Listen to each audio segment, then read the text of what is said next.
Welcome back to the Connect Podcast, a podcast by the Holdridge Area Chamber of Commerce. Today's a little bit different. I want to talk to you guys about pumpkin spice lattes. And I know that sounds wild, but this morning I was going through some coffee we have here at the chamber office and I saw pumpkin spice and I thought it's perfect. So I got me a pumpkin spiced coffee, a black coffee this morning. And when I got back to my computer, I had an ad for a Starbucks PSL, a pumpkin spice latte.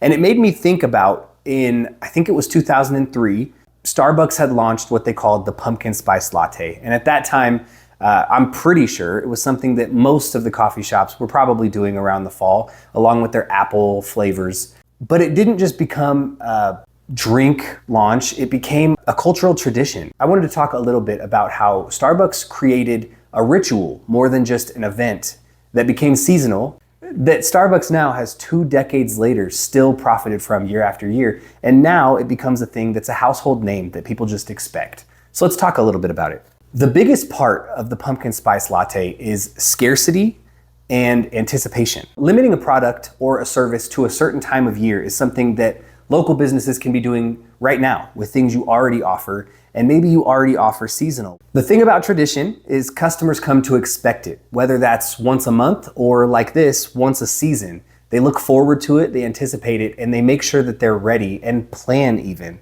to go and take advantage of some of these products. The truth about the PSL is it's not much to do with coffee or taste.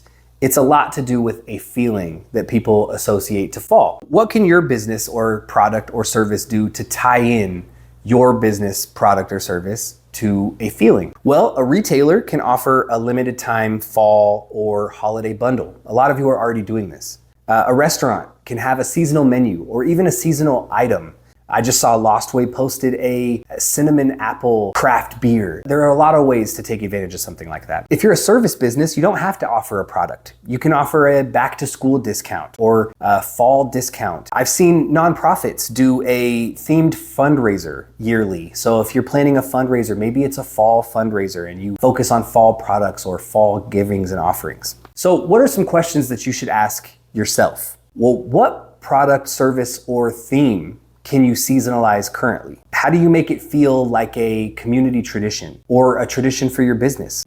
What experiences do customers already associate with your product or your business? And how can you build anticipation, whether that's a countdown or a save the date even, for your product or service? Starbucks has found their product, their PSL. So my goal for you is to find yours. What is your seasonal offering? What's your pumpkin spice latte? See how creative you can be with this, even just on a local level. If you have any ideas that you'd like to share with us, or if you'd like to sit and come up with some ideas, reach out to us here at the Chamber. I'd love to sit and come up with our own PSL for the season.